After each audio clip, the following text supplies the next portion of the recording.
Vale, ya podemos empezar. Bueno, buenas tardes a todos. Bienvenidos a una edición más del Seminario Permanente de Urnas y Democracia. En el día de hoy vamos a analizar los resultados electorales de las elecciones que ha habido recientemente en Honduras. El pasado domingo, el día 28 de noviembre, ha habido elecciones a distintos niveles, así que para analizar esos resultados tenemos a dos personas que conocen muy bien el caso, que son Cecilia Rodríguez y Patricia Otero. Primero va a hablar Cecilia y después va a hablar Patricia. Ambas son de la casa o han sido de la casa, así que estamos casi en familia.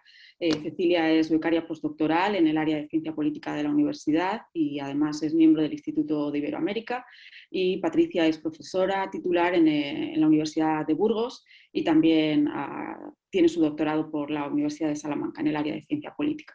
Así que la organización es, como siempre, 15 minutos cada uno de los ponentes. En esta ocasión va a empezar Cecilia y después va a seguir Patricia, y como parece que andamos hoy un poco más apretados de tiempo, entonces no me entretengo más con las presentaciones, así que Cecilia, cuando quieras, puedes empezar. Sí, quería, a ver, un segundito, me comparto. Muchas gracias a las dos. Bien, a ver, empecé compartiendo pantalla. En primer lugar, quiero agradecerles la invitación a todos los que están detrás de la organización de este seminario de Urnas y Democracia, que sé que todas las semanas están pendientes de todos los detalles para que salga adelante, así que gracias por invitarme y gracias por hacer todo el trabajo para que esto pueda salir adelante. Bueno, voy a empezar con los análisis de estas elecciones. Como saben, se realizaron el domingo. No tenemos datos 100% escrutados, por lo tanto, en algunos casos van a ver que junto con Patricia vamos a ir presentando algunas aproximaciones. Por suerte la tendencia es bastante clara, así que vamos a poder mostrar datos lo más aproximados posibles. En primer lugar, les voy a contar un poco lo que voy a intentar abordar de forma lo más breve posible. En primer lugar, vamos a ver qué se eligió este domingo, en qué contexto se llevó a cabo este proceso electoral, quiénes han sido los candidatos, qué temas se plantearon en las campañas, cuáles son los resultados, los que tenemos, y ver a grandes rasgos cuál es el escenario futuro, cuál es este escenario postelectoral. Bien, lo que muestro de aquí de forma muy breve es una línea de tiempo con el objetivo de mostrar, de contextualizar estas elecciones. Esta línea de tiempo no está hecha a escala, pero quiero mostrar algunos hechos que son fundamentales en la historia política hondureña, en esta historia democrática, porque nos permiten entender la importancia de este proceso electoral.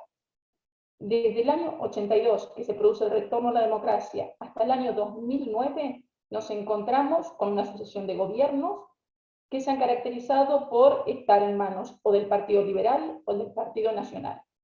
Honduras es un sistema presidencial que siempre ha tenido un bipartidismo férreo, dos grandes partidos, dos partidos tradicionales, el Partido Nacional o Liberal, y entre ellos ha estado siempre la elección, han concentrado aproximadamente el 90% de los votos.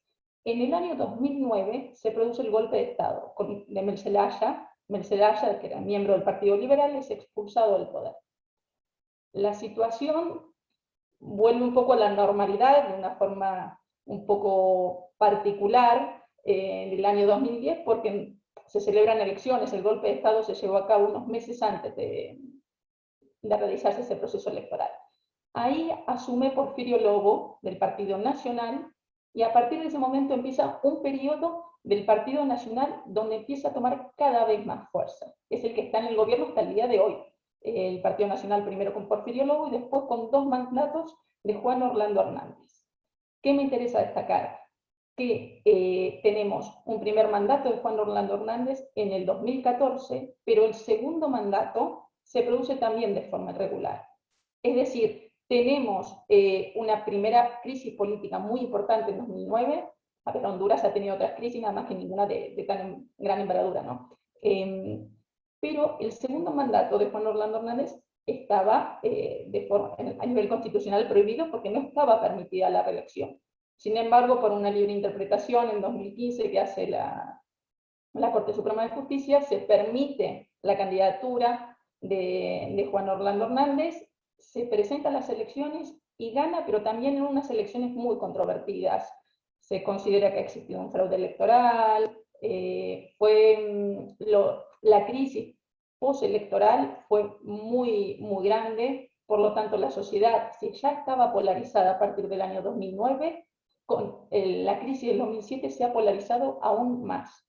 Quiero remarcar esto porque durante estas dos últimas gestiones del Partido Nacional la crisis está muy acentuada, tanto a nivel político como social.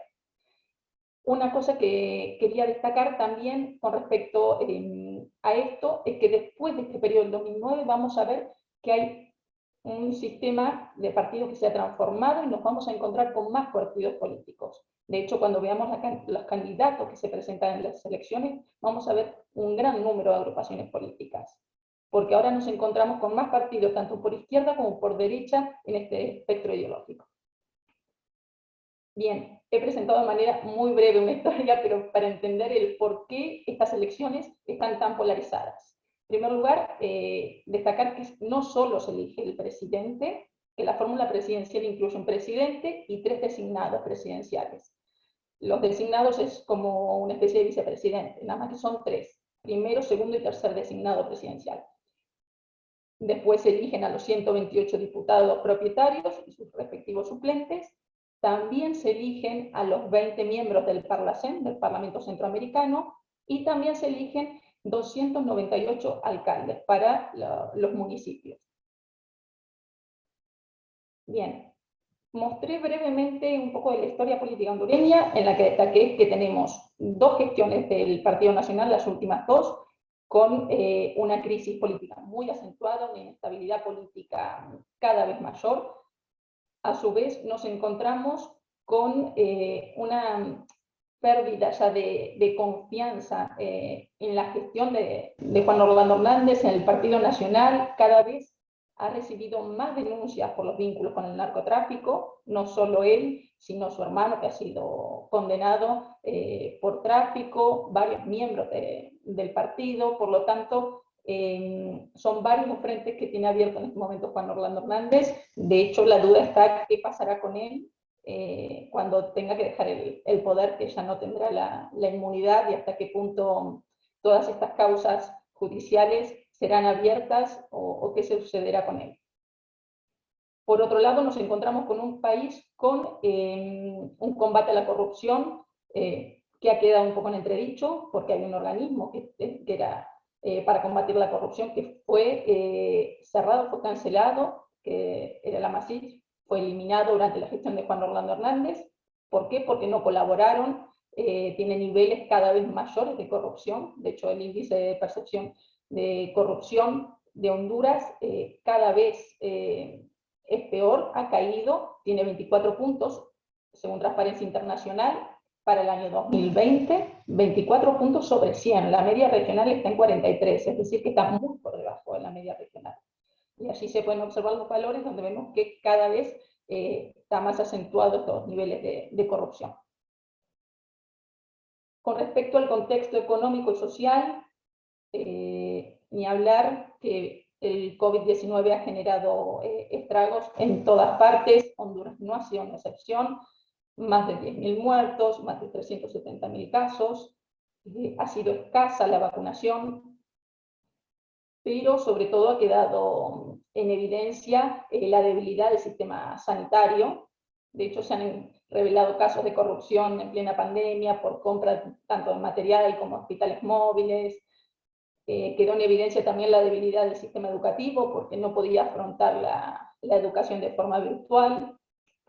Pero quizás ha sido peor el daño que le han causado el paso de 2 huracanes en un plazo de 15 días en el mes de noviembre del 2020. Estos 2 huracanes han sido muy violentos y han dejado la situación en términos de catástrofe humanitaria.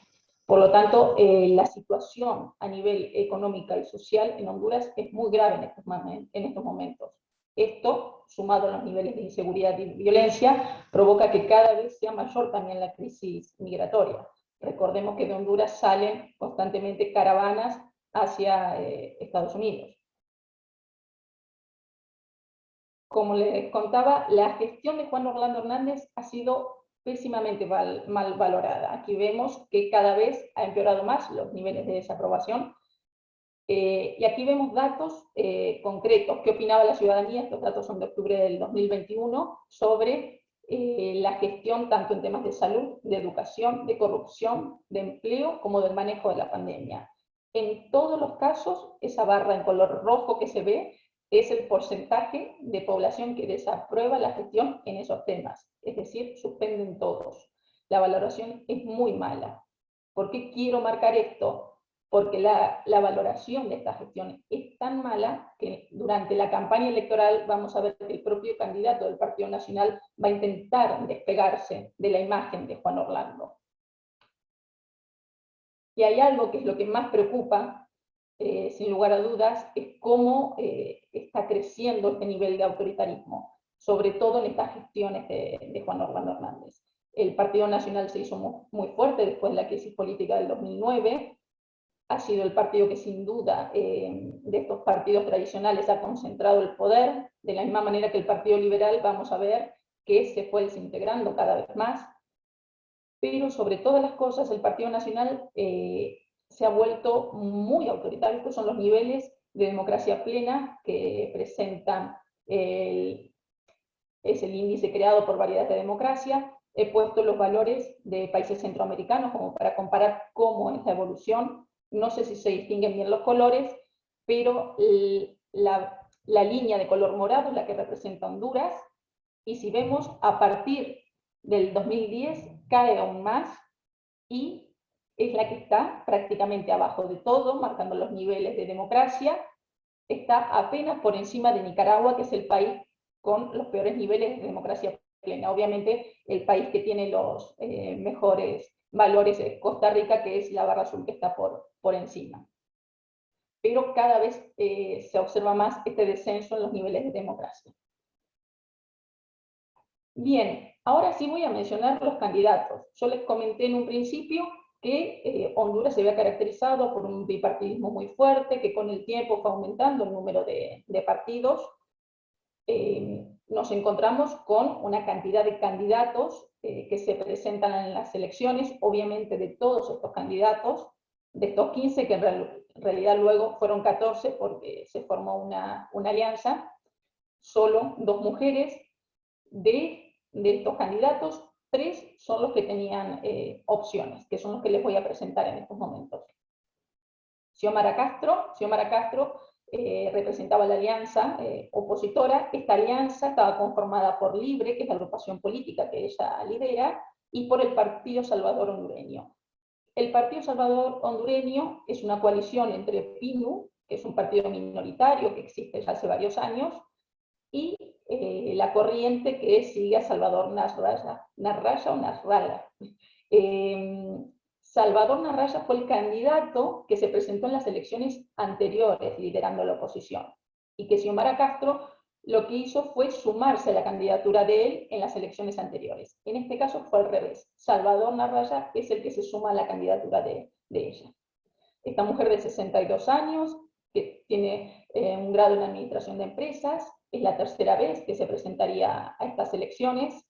Es la esposa de Mel Zelaya. No es un dato menor, porque esta mujer aparece en escena luego del golpe de Estado. Es quien lidera todo el movimiento tras el golpe, el movimiento ciudadano, que luego se termina convirtiendo en la agrupación política Libre. El otro candidato es el del Partido Nacional de Honduras, Nasri Afura. Este candidato, de 63 años, tiene un bachillerato. Él fue 2 veces alcalde del Distrito Central, ha sido diputado nacional, regidor municipal, y como les decía, él tiende a mostrarse como una persona muy sencilla, muy cercana a la gente. De hecho, es conocido como papi a la orden, una forma de decir que él siempre está listo para lo que le solicitan los ciudadanos. él ha intentado desmarcarse y mostrar una imagen completamente distinta a la del candidato, perdón, al actual presidente del Partido Nacional de Honduras, que es Juan Orlando Hernández.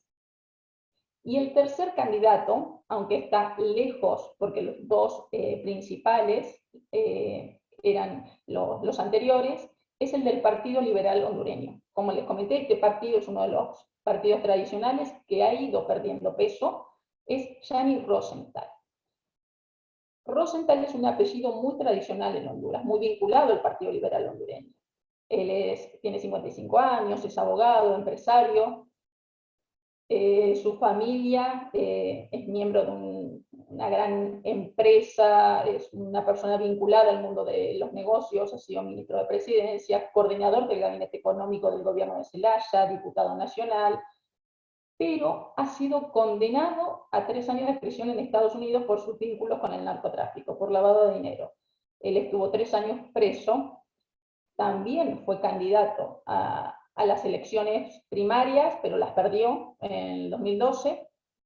Por lo tanto, estamos hablando de una persona que tiene una trayectoria dentro del Partido Liberal, un hombre de partido, pero que el hecho de haber sido condenado ha sido una carga durante toda la campaña.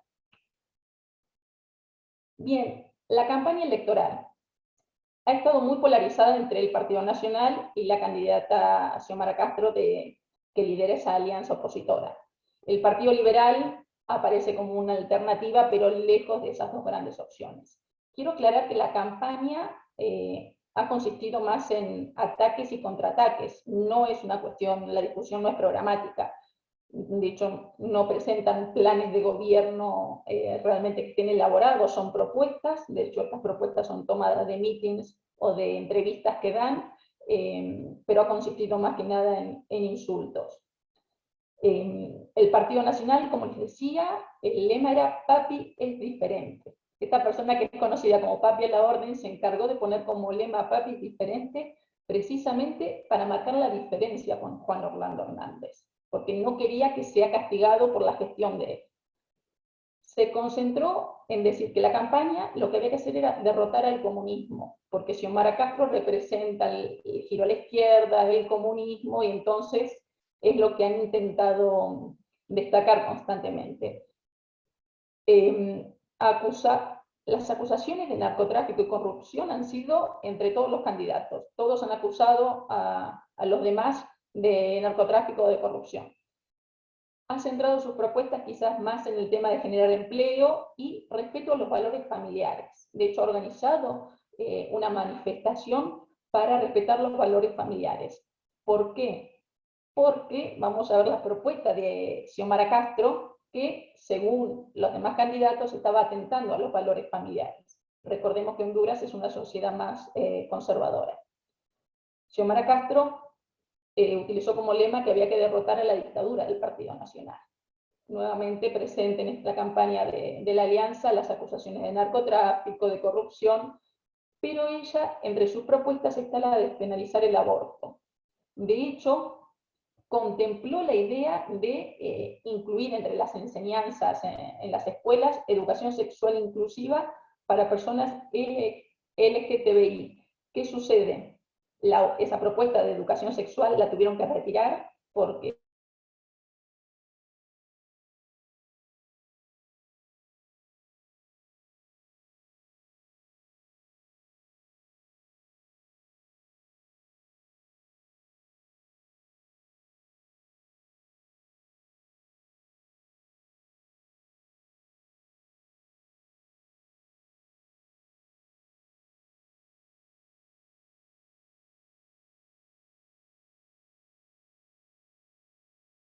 centró sus propuestas en mejorar la educación, sobre todo nivelar y vacunar a los estudiantes para poder retomar las clases, fomentar el empleo, transformar la economía, y en temas de seguridad, sobre todo para luchar contra las pandillas y los maras. Las encuestas han sido muy contradictorias. Cada agrupación política iba presentando encuestas que eran afines a ellos, que los beneficiaban. He presentado algunas de las encuestadoras más importantes, algunas daban como ganadora a Xiomara Castro, otro al candidato del Partido Nacional, se van a fijar que también figuraba la candidatura de Salvador Nasralla, porque en un principio se presentaba como candidato, pero luego, un mes antes de las elecciones, decidió sumarse a la candidatura de Xiomara Castro y formar una alianza. Por eso que luego desaparece de estas encuestas. Y muy lejos siempre se mostró al candidato Gianni Rosenthal, al candidato del Partido Liberal, siempre se lo presentó muy lejos, con pocas posibilidades. El tema, vemos que su gran mayoría ya se indicaba que ganaría Xiomara Castro, pero ninguno se acercó a los porcentajes que se están manejando actualmente. Con respecto a los resultados, como les decía, yo no voy a mencionar los resultados a nivel presidencial y legislativo, los presentará luego Patricia. Les comento que en Parlacén se eligen 20 miembros y está vinculada la boleta a la presidencial. En un principio, con los datos que tenemos hasta el momento, que no son datos definitivos, hay un 53% de las bancas que estarían en manos de Libre, un 34% de las bancas en manos del Partido Nacional, y un 9% de las bancas en manos del Partido Liberal. Pero esto con datos que tenemos hasta el momento, puede cambiar porque son 20 miembros, o sea que pueden variar algo estos porcentajes. Y con respecto al nivel local, me interesaba destacar esto, porque lo que he presentado en un principio, que dije, tenemos un férreo bipartidismo en el sistema político hondureño, hasta el golpe de Estado, y luego surgen nuevos partidos, vamos a ver elecciones donde aparecen nuevos partidos políticos. Cuando se analizan los resultados a nivel local en los municipios, en las últimas elecciones observábamos que seguía vigente el bipartidismo. Los municipios siempre quedaban en manos o del Partido Nacional o del Partido Liberal. Daba igual lo que haya sucedido a nivel nacional, seguía firme el bipartidismo a nivel local. Sin embargo, en estas elecciones, con los datos que hay hasta el momento, que como les digo, no son definitivos, vemos que se ha ampliado un poco más este espacio político. Honduras está conformado por 18 departamentos y en total 298 municipios. En un principio de esos 298, prácticamente el 50% está en manos del Partido Nacional, es decir, sigue teniendo mucha fuerza a nivel territorial, un 30% del Partido Liberal. Aquí sí, ese Partido Liberal que está prácticamente desintegrado a nivel nacional, tiene bastante fuerza, muchas raíces a nivel territorial, pero Libre tiene un 17% de estas alcaldías. Ha crecido mucho con respecto a las elecciones anteriores. De hecho, tiene las dos alcaldías más importantes, que son la del Distrito Central de Tegucigalpa y San Pedro Sula, que es la capital económica, la segunda ciudad en importancia de Honduras. Y hay un 3% para otros partidos minoritarios. Por lo tanto, hay que analizar este cambio de tendencia que se produce a nivel local. Menor fragmentación que hay a nivel nacional. No estamos hablando de un bipartidismo, ya hablamos de 3 fuerzas políticas con mucha presencia.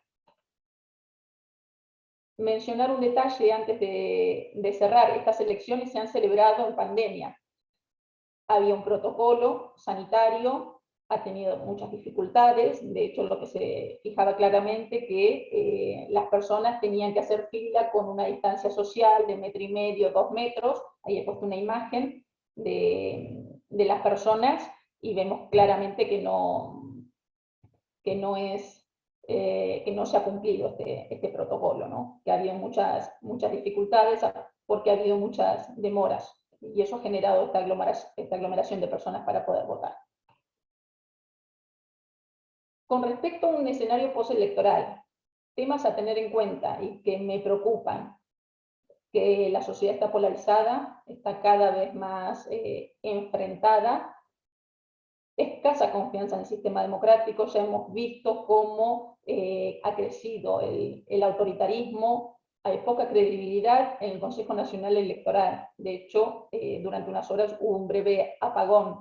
La gente confía poco en el proceso electoral. Hay un descontento ciudadano cada vez mayor, una crisis institucional que se acentúa cada vez más desde ese año 2009 en adelante.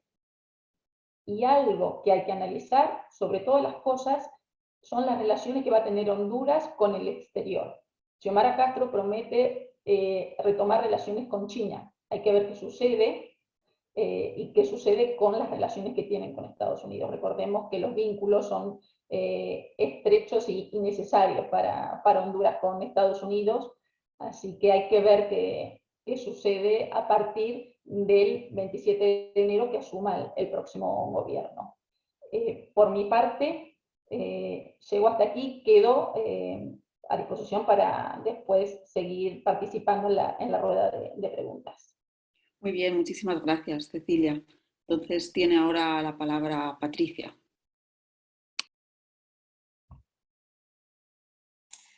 Muchas gracias.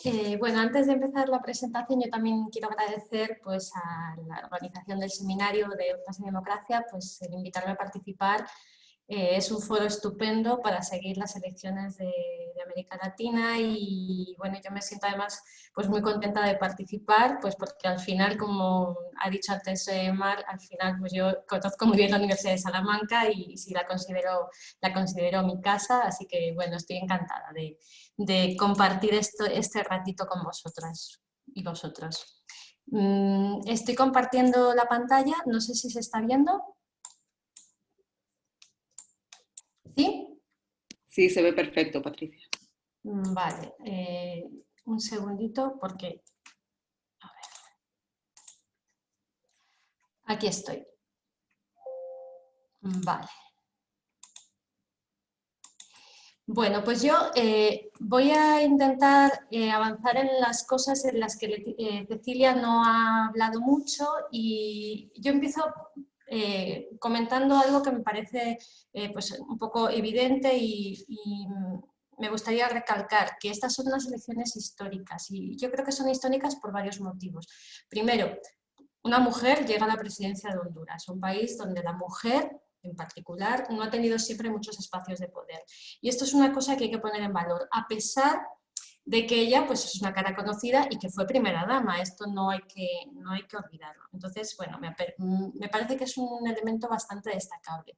Sobre todo, es la primera vez que no va a gobernar ni el Partido Nacional ni el Partido Liberal. O sea, se pone fin a esa hegemonía nacionalista que comentaba antes Cecilia, pero es que desde la historia del país siempre han gobernado estos dos partidos de una manera pues alternándose, ¿no? Y esto es inédito. Son históricas también por el contexto en el que tienen lugar, pues todo esto de la pandemia, todas estas crisis que se han sucedido, pues a todo este crisis económicas, crisis migratoria, crisis ambientales, ¿no? por tema de los huracanes, la crisis de seguridad. Y por otro lado también, esta es una victoria que pone un punto de inflexión, de alguna manera, a la crisis política que se abrió en 2009 tras el golpe de Estado. Y no deja de ser un poco irónico, ¿no? Que después de todo lo que ha pasado en los últimos años, en los últimos más de 10 años, pues al final hay un cambio político que no sabemos todavía hasta dónde va a llegar, pues es muy pronto, para saber si de verdad va a haber una reconciliación y un gobierno pues más inclusivo, pero bueno, digamos que en este sentido las expectativas son bastante altas. El proceso electoral además se lleva a cabo con nuevas instituciones y con nueva normativa electoral. Ahora comentaré algunas cosas sobre ello, pero bueno, sí ha traído algunas novedades. Novedades, por ejemplo, en un censo de votantes que está actualizado y más depurado y con tecnología diferente para llevar a cabo las elecciones. De hecho, gracias a esa nueva tecnología, a ese sistema de transmisión de resultados preliminares, podemos decir algo, porque realmente pues tenemos más del 50% de las actas escrutadas gracias a ese sistema. Ese lector de huellas que ha hecho posible, en principio, que no haya habido tantos problemas de intentar de suplantar identidades como en otras elecciones. Y ha sido una jornada electoral bastante tranquila para lo que se esperaba. Precisamente Cecilia hacía énfasis en toda esa polarización de la sociedad, ¿no? y una campaña que también ha sido bastante violenta, de muchos ataques, y pese a todo la jornada pues, fue pues, bastante tranquila dentro de lo que es Honduras, claro, y acostumbrados a otro tipo de jornadas electorales. Es más, estamos un poquito más de la mitad del recuento de votos en presidenciales y ya hay una aceptación total de quién ha ganado las elecciones. Incluso ayer creo que se difundían unas imágenes del candidato nacionalista felicitando a Xiomara Castro por su victoria, y esto es inaudito, porque lo que sabíamos de Honduras es que después de las jornadas electorales lo que había es esta cosa de que todos se querían, todos se declaraban ganadores, ¿no? Y nadie decía, no, es que yo he perdido. Entonces me parece que esto también hace de estas elecciones algo que son un poquito diferentes. Han sido unas elecciones con bastante participación. Más o menos se está rondando el 68% de la participación, lo cual pues está bastante bien. En cuanto a las nuevas instituciones electorales y todos estos cambios en el Registro Nacional de Personas y la actualización del censo, sí me gustaría destacar que probablemente tienen mucho que ver con cómo se hicieron las cosas en las elecciones del 2017 y toda esa falta de credibilidad y de todas esas irregularidades que hubo en ese proceso, pues hicieron una reflexión y un cambio en las instituciones. Y ahora sí se divide en dos lo que era antes el Tribunal Supremo Electoral. Por un lado vamos a tener un órgano que es el Consejo Nacional Electoral, que tiene pues esas funciones logísticas, administrativas, de inscripción de partidos, etc. Y por otro lado se crea el Tribunal de Justicia Electoral, que va a llevar la parte jurisdiccional. Lo que pasa aquí es que no se ha aprobado todavía una ley procesal electoral, de manera que no está muy claro cómo se van a resolver las posibles impugnaciones que vaya a haber a estas elecciones. Estas actualizaciones del censo se han hecho también gracias a la elaboración de un nuevo documento nacional de identidad, que ha llegado a casi todos los hondureños. Es verdad que, por ejemplo, para ejercer el voto en el exterior, pues hay mucha gente que se ha quedado con las ganas porque no le ha llegado este documento. Pero bueno, este censo depurado pues, ha hecho posible saber pues, cuánta gente tenía derecho a voto, ¿no? Y impedir de alguna manera pues algunas irregularidades que veníamos viendo de otros procesos. Más elementos interesantes de estas elecciones, esa nueva ley electoral que se ha aprobado en mayo de este año, después de un proceso bastante largo de negociación. Y de hecho, creo que la sensación que uno le queda cuando revisa un poco lo nuevo es que se ha quedado un poco pues, más corta o que no ha hecho cambios muy sustantivos, sino que ha adaptado a lo mejor un poco más la realidad pluripartidista o tripartidista, podríamos decir, a lo que debe ser, pues eso. La creación de las juntas receptoras de voto, ¿no? Se sustituyen las mesas electorales y ahora pues sí van a estar los tres partidos más votados, el Partido Liberal, el Partido Nacional y Libre, y luego los vocales pues partidos pequeños. Otro elemento importante que puede impactar en el sistema de partidos, pues cómo se van a cancelar los partidos. Antes había una previsión, creo que era del 2% a nivel presidencial, y si no alcanzaban ese porcentaje pues se cancelaba el partido. Bien, pues ahora se establece que pueden sobrevivir si alcanzan o una alcaldía o un diputado. Y esto puede suponer que a lo mejor hay partidos pequeños que sobreviven porque consiguen una alcaldía de esas 298. Otros elementos importantes que se pueden destacar de esta ley, pues se mejora de alguna manera, o hay disposiciones al menos para mejorar la representación política de la mujer. Veremos hasta qué punto pues, esto tiene algún impacto, pero bueno, ahí está. Se habla de pues, ese nuevo sistema de transmisión de resultados y hay algunas novedades en cuanto a la financiación pública de los partidos, en el sentido de que se establecen porcentajes muy fijos de lo que deben dedicar a cada cosa. Es decir, una parte debe ir a actividades de formación, otra parte tiene que ir a liderazgo, a promover el liderazgo de las mujeres en los partidos y a otro tipo de actividades.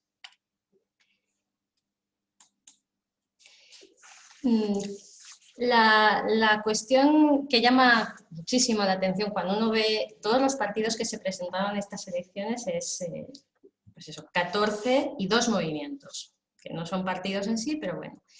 Pero de estos 14 partidos, lo que se observa, y he puesto la fecha de nacimiento de cada uno de ellos, son como las 2 oleadas, o bueno, 3 oleadas más bien, de nacimiento de los partidos. Estarían, por un lado, los tradicionales, los que estaban ahí, Partido Liberal, Nacional, la Democracia Cristiana, el PINU y la Unificación Democrática, que aparece en los años 90, y hay que esperar un montón de años para ver nuevos partidos. Y es innegable que la crisis política, o el golpe de Estado y la crisis política posterior, pues abrió ese espacio para las nuevas formaciones. Entre ellas, Libertad y Refundación, el Partido Anticorrupción, la Alianza Patriótica Hondureña o el Frente Amplio. Lo que vemos en los últimos años es otro fenómeno de surgimiento de partidos. Y aquí sí es interesante destacar que la proliferación de todos estos partidos entre los años 2020, bueno, 2019, 2016, en muchas ocasiones obedece no a que haya un espacio político por llenar, porque realmente no lo hay, sino que se explica bastante bien por la financiación de los partidos que existía en la ley anterior. En la ley anterior, del 2004, se establecía que cada partido, independientemente de los votos que consiguiera, iba a obtener al menos el 15% de lo que le tocaba al partido mayoritario. Pues claro, eso puede ser para un partido que obtenga 2.000 o 3.000 votos, puede ser bastante dinero, y de alguna manera pues he incentivado esta creación de partidos que no tienen ninguna posibilidad, ni a nivel presidencial ni tampoco a nivel local, porque no tienen estructura. Vamos a ver qué es lo que pasa con la nueva ley y cuántos de ellos van a sobrevivir. Cuando tengamos los resultados definitivos, pues podemos verlo. Bien, las elecciones presidenciales, la pongo ahí, las 15 candidaturas, que se definen mediante 2 procedimientos. La normativa establece que si el partido no tiene movimientos internos, pues lo va a elegir como establezca sus estatutos, pues generalmente a través de las convenciones del partido. Si hay movimientos internos, entonces se deben hacer primarias.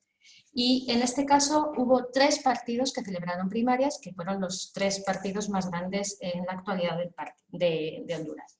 El Partido Nacional, el Partido Liberal y Libertad y Refundación. ¿Y por qué son importantes estos procesos? Son elecciones primarias, pero también se llevan a cabo elecciones internas para elegir las autoridades de los partidos. Bien, y las primarias es bueno ver estos datos por 2 cosas. Por un lado, bueno, te va a decir quiénes van a finalmente ser candidatos a los diferentes niveles de elección, y por lo tanto van a marcar un poco cuál es la dirección que tiene el partido, ¿no? Dirección, si por ejemplo son movimientos que tienen diferencias ideológicas, por dónde va a ir ese partido, si va a tener una orientación más tendente a pues, acuerdos, a pactar o no, o va a ser más conflictiva la relación con otros partidos. Y como son elecciones abiertas, puede participar cualquier ciudadano. Y de alguna manera esto puede ser una especie de ensayo, o los partidos lo ven así, para ver, bueno, cómo pueden irle las cosas después en las elecciones generales. Y además, de alguna manera vienen a ser también un desafío, ¿no? Porque después de unas elecciones primarias, pues el candidato ganador tiene que ser el candidato de todo el partido. Bien, en el gráfico lo que he señalado son los votos obtenidos por Asfura, dentro del Partido Nacional, por Rosenthal y por Xiomara Castro. Si sumáramos los datos de todas las candidaturas de Partido Libre, vemos que Xiomara ha conseguido en las elecciones generales muchos más votos. ¿De acuerdo? Y esto es interesante tenerlo en cuenta. ¿Por qué? Xiomara fue abanderada por 6 movimientos y estaban los otros 3 por fuera de Libre. Pero si estos datos los comparamos con lo que es hasta ahora los resultados preliminares a nivel presidencial, vemos que Xiomara Castro ha arrastrado votos no solo de Libre, probablemente de muchos liberales. Muchas veces se habla de votos prestados del Partido Liberal, que en el nivel presidencial un liberal vota una cosa y luego a nivel local puede votar otra.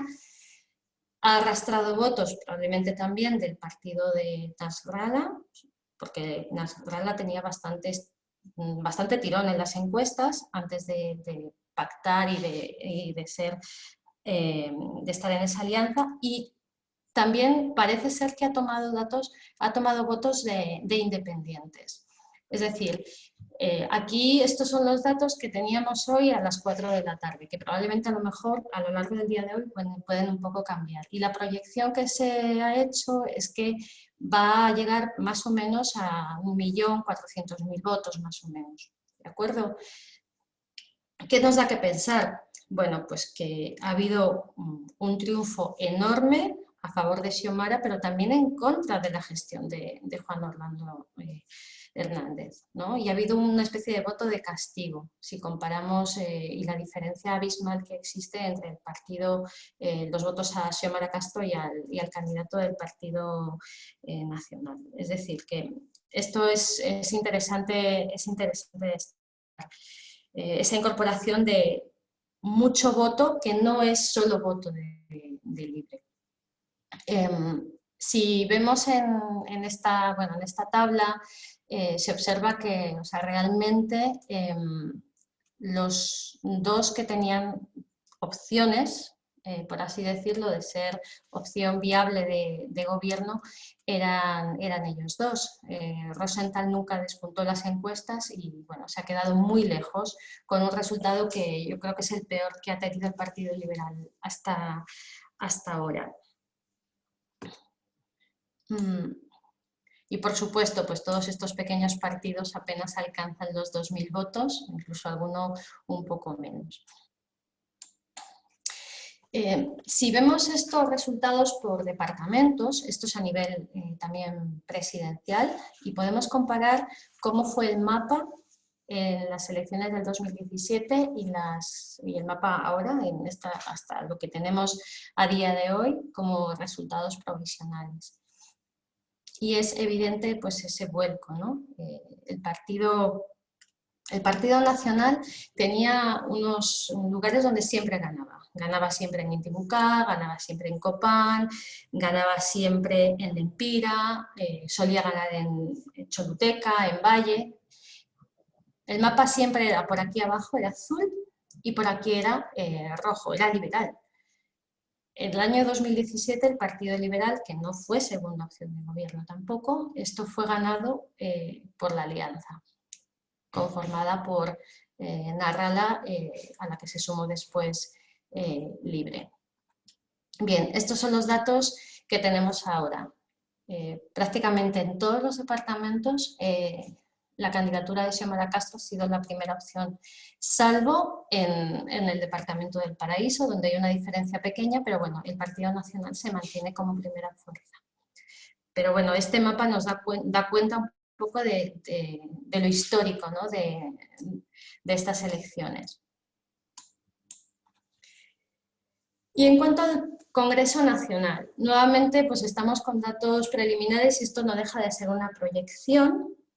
Esos 128 diputados se eligen con un sistema de representación proporcional, con un cociente y luego con residuos. Aquí se ha hecho este reparto solamente con los cocientes, de manera que esto puede variar un poquito, pues escaño arriba, escaño abajo, pero más o menos tendríamos un Congreso Nacional de estas características, con un Partido Libre muy fuerte, cerca de los 50 escaños, una segunda fuerza que sería el Partido Nacional. Aquí también ha perdido votos, pero bueno, se mantiene como segundo, y un Partido Liberal bastante debilitado, que sigue perdiendo presencia en el órgano legislativo. Como novedad, podríamos destacar el éxito del partido de Salvador Nasrallah, que se alzaría con unos 12 diputados y la proyección más o menos no cambia, y luego pues los pequeños partidos, el PAC, el PINU y la Democracia Cristiana, que mantendría parece ser un escaño. Pero bueno, más o menos este sería un congreso con una fragmentación muy parecida a la que teníamos en la anterior legislativa, pero donde se han cambiado las fuerzas. Se abre ahora una etapa bastante interesante. Me parece que los desafíos inmediatos, Cecilia hacía énfasis en cómo se van a resolver determinados elementos de lo que es el país y con toda la crisis que tiene y la crisis de institucionalidad y de descrédito de algunas instituciones. Yo añadiría a eso los desafíos que existen de cara a la gobernabilidad. Porque, bueno, se habla mucho de un gobierno de izquierdas, ¿no? Y bueno, sí, Libre es un partido de izquierdas con un montón de movimientos detrás que sí son de izquierdas, pero no hay que olvidar que al final lo que se ha conformado es una alianza con un partido que tiene una tendencia socialdemócrata, que es Pino, y con un partido que tiene una tendencia de centro-derecha, con lo cual, aunque haya puntos de acuerdo, que seguro que existen y habrá pactos, puede haber elementos que dificulten la puesta en marcha de políticas propias de Libre o que las acaben descafeinando de alguna manera, ¿no? Y esto me parece interesante destacarlo. El programa con el que Libre fue a las elecciones tiene propuestas interesantes, algunas ya se han mencionado aquí, entonces hay que ver un poco, bueno, esto cómo se acaba pactando para que puedan llevarse a cabo. Y esto va a ser interesante, pues, seguirlo. Va a ser también importante ver cómo se pacta y cómo se llegan a los acuerdos para determinadas políticas y reformas. Todo parece indicar que el Congreso Nacional va a ser favorable al Ejecutivo, ¿no? Creo que ya van a tener una mayoría simple, está asegurada, pero bueno, hay que ver si se llega a la mayoría calificada, porque a lo mejor hay algunas de las cosas que se quieren hacer que van a ser un poco complicadas de lograr. Y luego me parece interesante destacar cuáles son los desafíos a los que se enfrentan los partidos. El sistema de partidos ya cambió, pero al interior de los partidos, sobre todo de los dos tradicionales, se abre un proceso un poco complejo, ¿no? de ver qué es lo que ha pasado y cómo se van a renovar determinados liderazgos para no seguir perdiendo fuerza. Hay dos partidos que han crecido y que pues, han salido muy fortalecidos de estos procesos. Libre es el primero, el partido de Salvador también, pero bueno, tenemos un partido liberal que mantiene el poder a nivel local, pero esa estructura no le es suficiente o no convence, digamos, para ser opción de gobierno, ¿no? Y eso tienen que pues, no sé, reflexionar y ver qué cambios se necesitan para que no acabe desapareciendo. Y bueno, yo me voy a quedar aquí. Seguramente pues se habrá una buena discusión a partir de los elementos que hemos mostrado.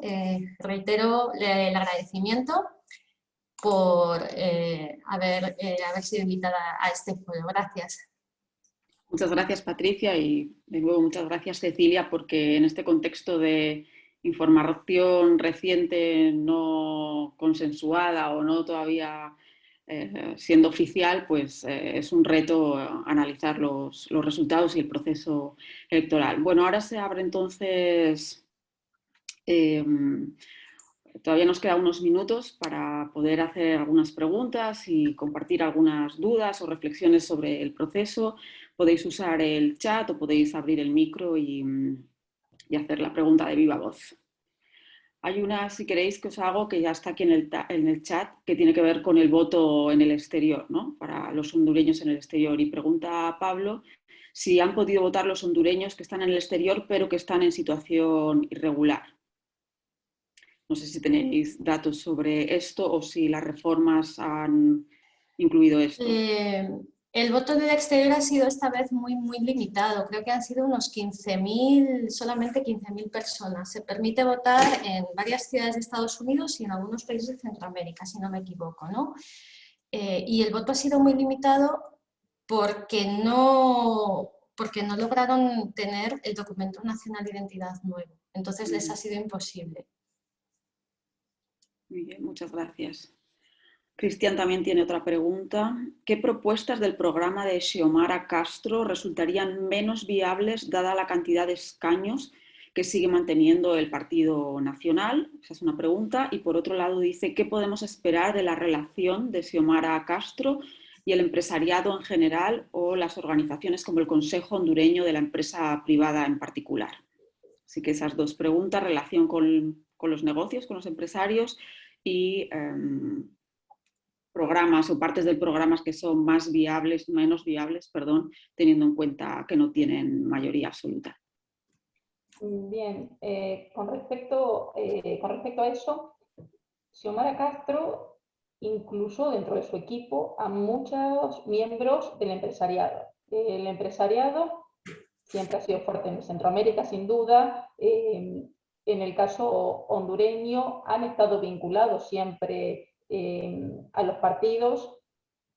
Xiomara ha hecho durante este último periodo, quizás eso haya sido lo que también le haya favorecido para sumar estos votos, como comentaba Patricia, en el tramo final, ha incluido a muchos empresarios dentro de su equipo, los ha presentado. De esa manera también tiende como a quitarse ese peso de encima de esa campaña de que era el retorno del comunismo. Entonces quizás eso haga que sea un poco más favorable, un poco más amigable esa relación. No ha dado propuestas muy concretas en términos económicos, pero presentó a los empresarios como que le estaban avalando su candidatura y creo que eso calma un poco los ánimos. Ahí estoy viendo la pregunta si consideran que es posible un golpe de Estado. Digo, esperemos que no, hay que ver el rumbo que toma. La sociedad está muy polarizada sin duda, pero también dependerá de cómo gestionan también estos vínculos, qué pasa con la clase empresarial, si tiene ayuda o no.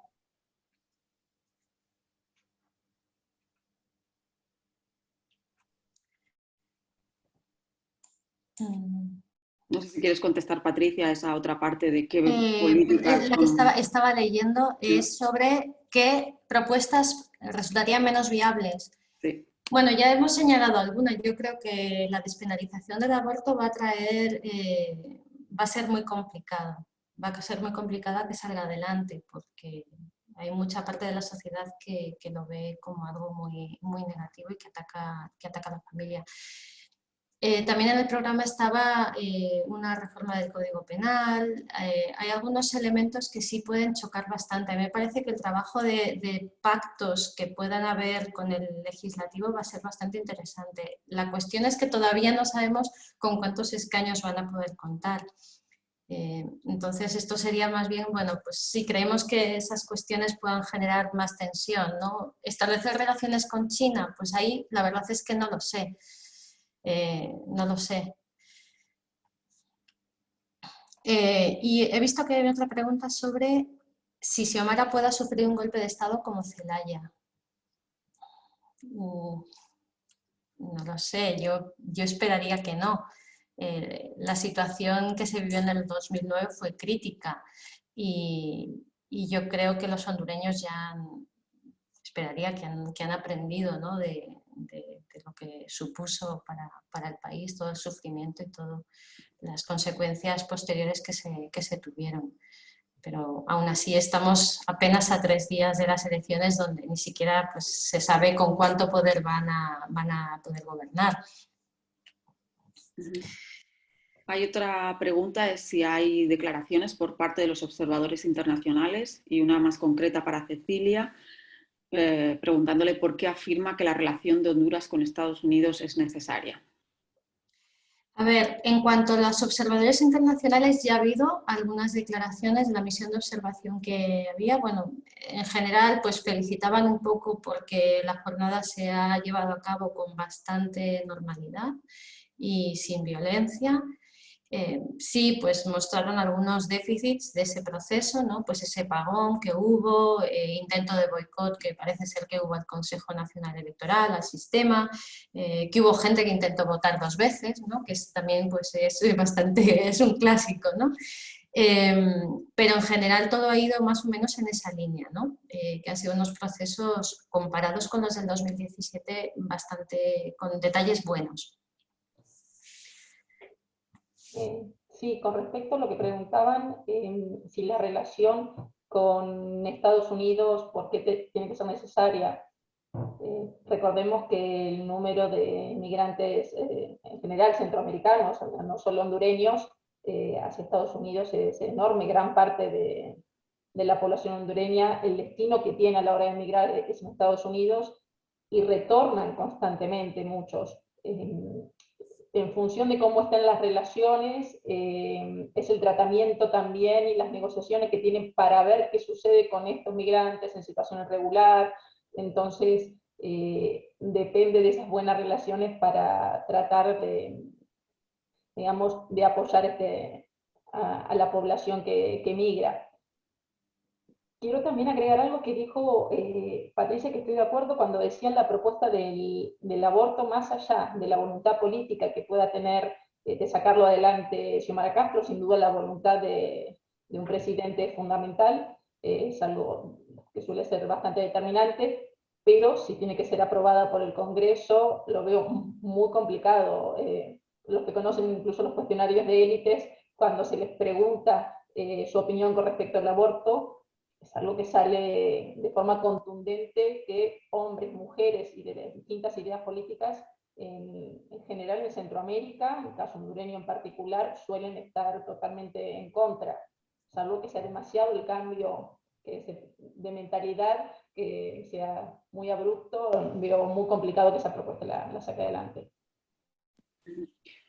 Muchas gracias. Hay otra pregunta que en parte es, ¿no?, como volver a cerrar el círculo o volver a 2009. Dice Pablo Corbi que Xiomara Castro ha hablado de una posible asamblea constituyente, y la pregunta es qué posibles tensiones podrían derivarse de una constituyente y de una reforma de la Constitución que modificara el famoso artículo pétreo, ¿no?, de la no reelección, que al final es lo que nos ha llevado a toda esta situación, ¿no?, a estos 11 años de inestabilidad. Pues no sé si, Cecilia, tienes algo que decir al respecto. Mi sensación es que esto sí lo van a intentar llevar a cabo. Lo que no sé es con qué medios y cómo, ¿no? Dependiendo de la fuerza que tengan el legislativo y cómo pueden convencer de las ventajas de hacer esa reforma a la Constitución. Lo intentó su marido y por las malas no pudo. Pero Juan Orlando Hernández los logró sin una Asamblea Nacional Constituyente, ¿no? Exactamente, lo que dice Patricia, al final lo intentarán porque lo ha mencionado entre sus propuestas. El tema es que es un tema muy sensible, va a generar otra vez crispación en la sociedad, y al final, al menos el Haya lo mencionó como propuesta para consulta, pero Juan Orlando Hernández la hizo con una jugada de ajedrecista, moviendo jueces, y lo consiguió igual. Entonces no sé si ahora que ha pasado eso quedan como puertas abiertas como para decir, bueno, si ya se hizo de esa manera, al menos vamos a hacerlo de esta forma. Pero que el tema va a generar problemas en el momento que se plantee, seguro, porque es un tema sensible. El Partido Nacional tendría menos argumentos para estar en contra en este caso, ¿no? Porque ya, por hechos consumados, ¿no?, con Juan Orlando. Sí, de hecho, pues hay que ver quiénes acaban de diputados en el Partido Nacional. Va a haber muchas caras nuevas. Y quién sabe si una dirección diferente del Partido Nacional, pues a lo mejor más tendente a acordar cosas, pues puede hacer que la situación se vaya canalizando y que esa polarización pues se desinfle un poco. Bueno, yo os hago una pregunta ya muy breve para terminar, y es la influencia de Nicaragua, ¿no? Y la influencia de Mel Zelaya. Es decir, se ha hablado de que ella ha creado su propio perfil, distanciándose de Zelaya, y la pregunta es si lo va a conseguir, si luego a la hora de gobernar en la presidencia va a recibir la influencia de él, y dos, la influencia de Nicaragua. Un tema es que con Nicaragua, Juan Orlando Hernández en este último periodo ha estrechado lazos porque lo que está buscando es precisamente protección por todas estas causas, estos frentes judiciales que tiene, y como Nicaragua ya en otros momentos ha protegido a personas en esa situación, se han estado concediendo favores. De hecho le ha enviado vacunas, cuando Honduras tiene muy pocas vacunas, y le dio vacunas, están concediendo todo tipo de acuerdos, para que lo termine protegiendo. Al menos se especula que la idea es que lo proteja Ortega a Juan Orlando Hernández en cuanto pierda la inmunidad. Y no sé si esos lazos con Juan Orlando Hernández harán que la relación con Xiomara Castro sea distinta. Es un poco especular. Si es de izquierda se supone que estarían cercanos, pero también está el tema de Juan Orlando Hernández. No sé cómo encajar todas estas partes en esa relación. Sí.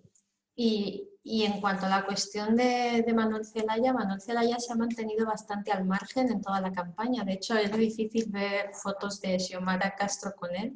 Ella se ha apoyado, yo creo que más en su hijo, uno de sus hijos, ¿no? Que ha ido pues, a campañas y ha recorrido el país, por los pueblos y demás. Y yo creo que Manuel Zelaya está bastante despegado de momento. Pero bueno, sabemos que tratándose de un expresidente, pues el poder llama, ¿no?